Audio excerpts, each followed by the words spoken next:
Hey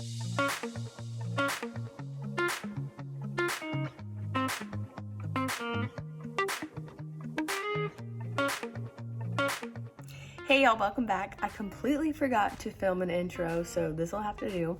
But today I'm gonna be showing you how we do our super easy, super good beef quesadillas at home, and how we do our Mexican night with everything authentic with our cilantro and queso and limes and guacamole, and it's just so good. So y'all follow along. I will have everything listed below, and I'll see y'all next week. Okay, so for the meat for our beef quesadillas, I have gone ahead and cooked up a pound of hamburger meat, and I've added a little bit of cumin, some chili powder, and some taco seasoning to this, and then I drained all of the excess grease. So you have the mini tortillas, the Fiesta blend cheese or Mexican blend cheese, whatever it's called. It's called different things in different stores. And then I do use this spray olive oil to spray onto the tortillas when I put them in there. It just helps them to get crispier. You don't have to get your little tortillas this small, but I love the street taco size. So I'm gonna start assembling. So I'm just gonna put one down, and I will just take a little bit of cheese, just because you want at least cheese on both sides so that it melts and it will get all the meat together. So I have my meat over here on my skillet. I'm just keeping it over here. I don't want to put it on the counter, but let me see. So I'm just gonna take some meat and put it on there. And I didn't do it tonight, but normally I will put about a half a cup of salsa into the meat, because it just makes it so good.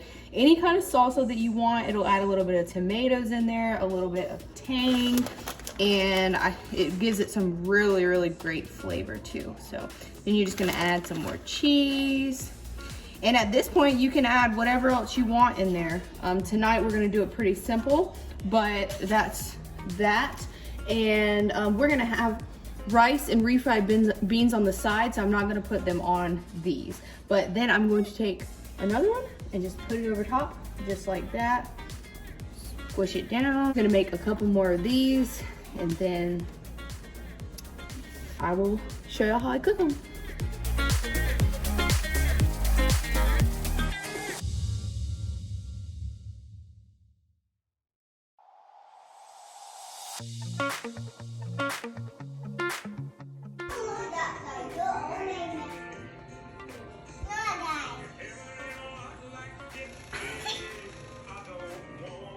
Now that I have assembled all of the mini quesadillas, I have got my little station ready. So I just put them all right next to the air fryer, and then I have a little plate right here with a napkin on it for when they come out.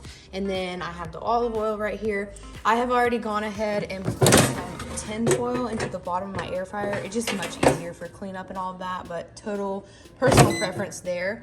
Now I'm going to preheat my air fryer to 350 degrees. And then after that, I'm gonna put them 3 at a time in there. I will spray the tops of them, and then I will put them in for about 3 minutes each, 2 to 3 minutes. You can just watch them depending on what air fryer you have or how many you have in there. And I'll just kind of watch them, check on them every once in a while to see if they're done how I like them. So yeah.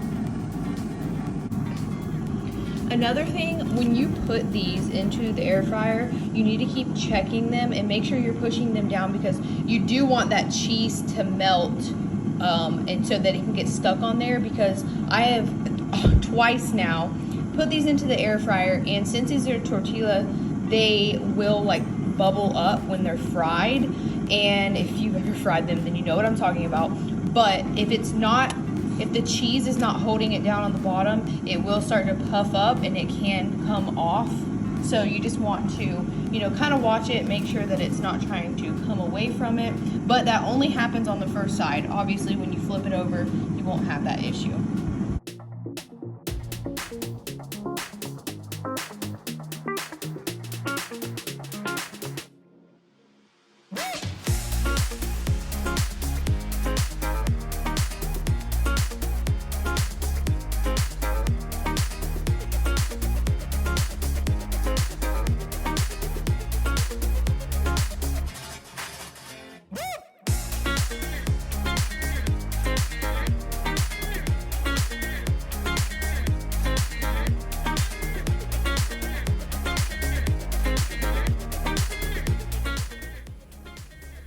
this is what I was talking about.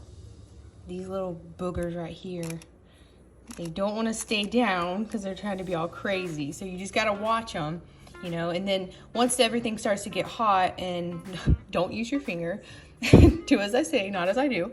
But, you know, you can just reassemble them, kind of push them back down, push them into place, like, sir, please go back to your seat.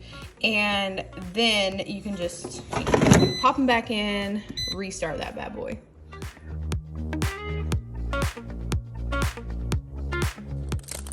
Perfect. I put them into tin foil like this, and I'll wrap them up and set them in the microwave until we're ready to eat. Matt picked this up from the store. I think he got it from Publix, and this is definitely the best store-bought cheese that I found. It is the most like any restaurant we've ever been to. So good. And you can put this into the microwave. Cilantro rice. This is just white rice I have cooked up. I add butter, a little bit of salt and pepper. I add about a teaspoon of taco seasoning, just a little bit of cumin, and then I will put a little bit of, if I have any leftovers of the hamburger mixture that I've made, and you know, usually that has salsa in it too. I just didn't have any tonight. But I will add that hamburger mixture in there, and then I always chop up some fresh cilantro, and then you can put in as much as you want of that, and it makes a perfect little rice side item. It is so good. It's always a hit for us. And then I just pair this with refried beans too. We don't do anything fancy. We just do, you know, whatever is in the can.